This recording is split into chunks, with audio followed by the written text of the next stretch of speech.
We have to talk about this as a African American couple because a lot of women, like, the complaint is they want to date for 10 years before walking down the aisle and getting married, and it's no. So for me, I already knew we were actually trying to practice. Well, and we did actually practice, like, according to the biblical plan. We were celibate, like, until we got married. So before we got married, we're, late 20s, early 30s. We got married at 30, so we were probably like 29. And I'm like, wow, I never thought I would actually get married. That was not in my plan. I thought I was going to boss it up, run a company, and be a bad bee. That was just the whole goal in life. At the time, I wasn't raised with certain expectations, I guess. I was raised by a single mom. And so, but then I just knew within a year, I was like, oh man, like, I could see myself marrying this man. So then we got into the marriage conversation. Well, he's in an MD PhD. That is a 9-year process. And so he started talking about, well, maybe after I finish school, which 9 years is not guaranteed. It could be 10, 11, 12 years, right? Depending on how long the PhD takes. And I was like, God did not call me to date somebody for that long. So you need to make that decision. And I think some people see it as an ultimatum. To me, I know my value and worth. I know exactly what I'm practicing as a Christian. I was celibate, and I knew for a fact I couldn't stay celibate that long. And so it's like, I think to communicate to women that it's okay to set boundaries when you are dating and not be in that relationship for 5+ years. Like, set your criteria, set your boundaries, and communicate them clearly. Because if that's the person for you, it's gonna happen. So okay, let me ask you a question real quick. So you guys stayed celibate for 9 years. No. Did I miss that part? You missed that part because he asked me to marry him within 2 years. Oh, marry. Okay, said. Gotcha. Okay, so because that was I was like, no, I'm not doing that. Right. So do you? I see. He used the U word. So.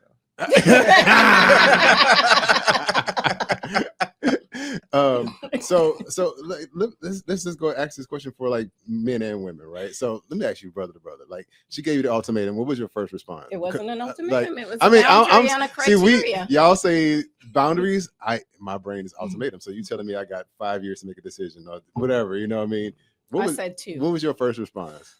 So I think at the time I thought, well, what do I think?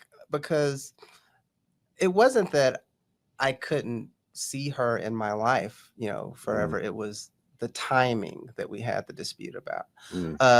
So for me, I received it as, well, this is her boundary. Well, let me figure out my boundary. So, and it was a challenge. I was working on my PhD, managing life in the Northwest, which is not where I'm from, which is very different.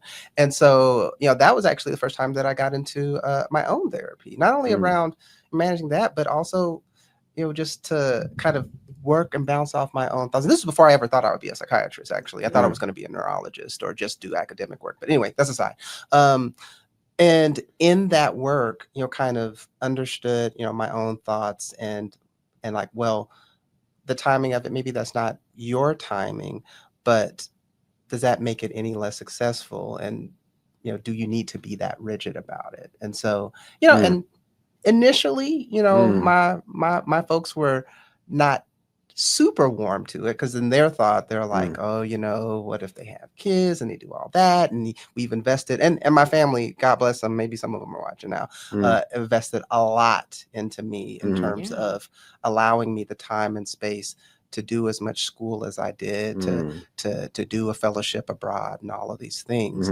But then, at some point in your life, when two become one, you can respect them. They're your parents, but you also have to make your own decisions. And that therapy process was helpful for me to get to that point. That's awesome, man. Let me ask you guys a question, because I think a lot of people need to get clarity.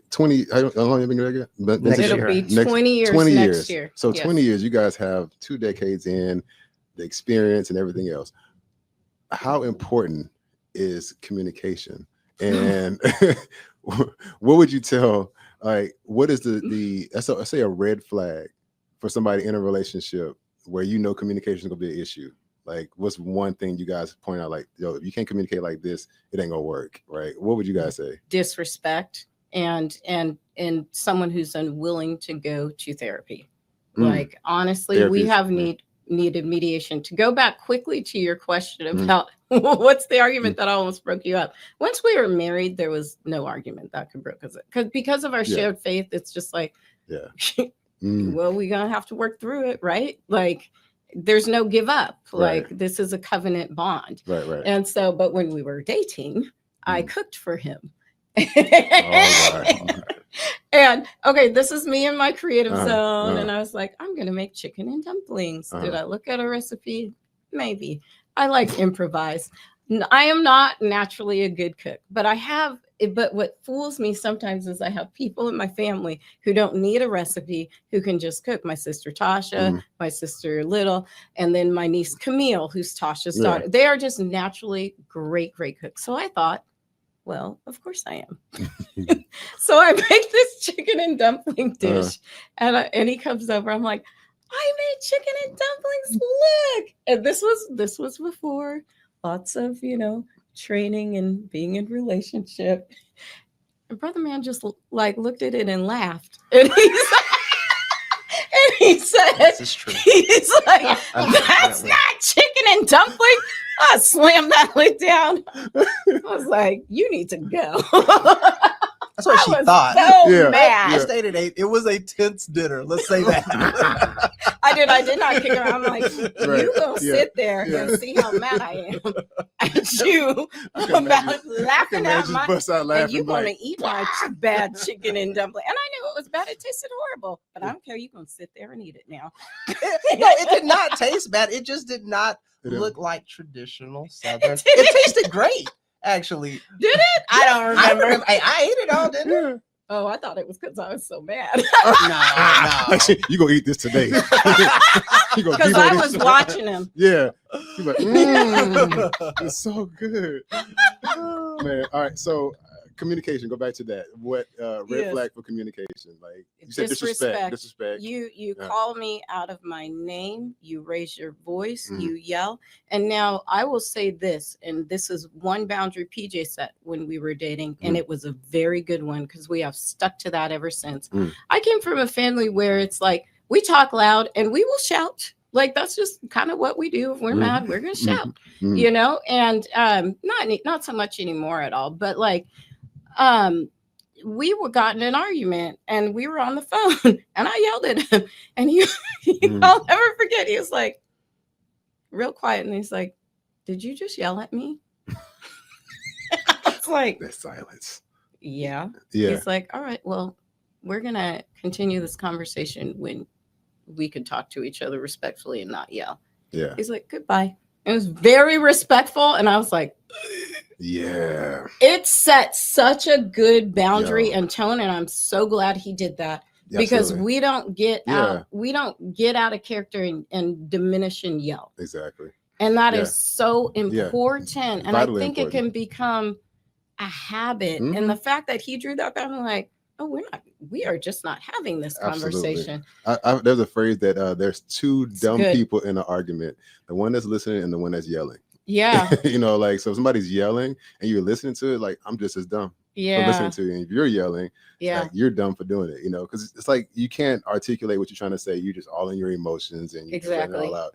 So setting boundaries is necessary. 100%. And having that, just being honest and be like, I'm not taking it. What I mean? So what's a good, I guess that would be a good sign. That's a green flag if somebody can set boundaries. Major green flag. And communication. Go ahead. And I would say because I didn't know it at the time, it was just a reflex. But in my mind, and then what we've kept going forward is the understanding that if we are going to fight fair, to not drag up things that are unrelated, though there's a reflex of people, we can do that at sometimes, but we come back to that to not be disrespectful, to acknowledge and give each other space to say what they have to say, because we may not agree, but often, well, not often, but we disagree, but that we value each other's input. You know, that's an important piece, because when you don't do that, or you leave things unsaid, you know, that's the resentment that builds and blows over and comes out sideways. And, you know, there have been parts of our relationship where that's happened and we've had to address it. And so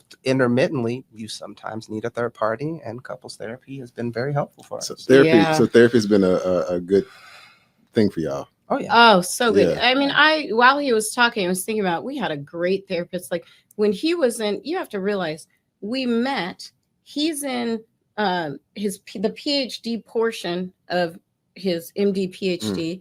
So we had to get through that.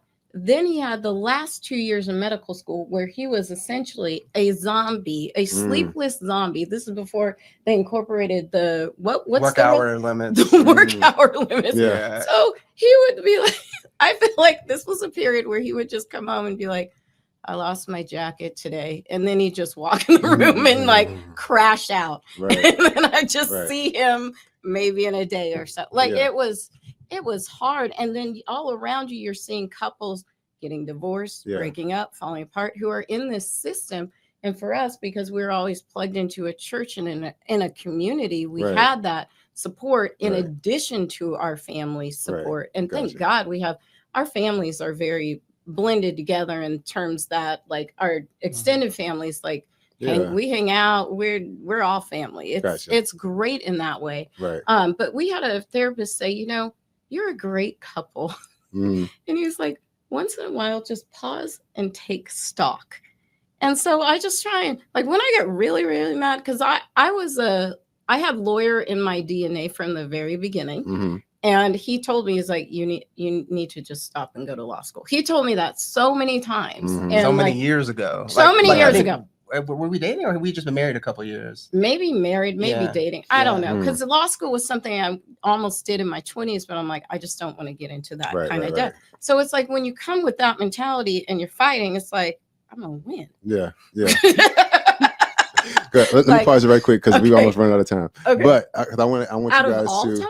Yes. Oh, no! I told you it goes by very quick.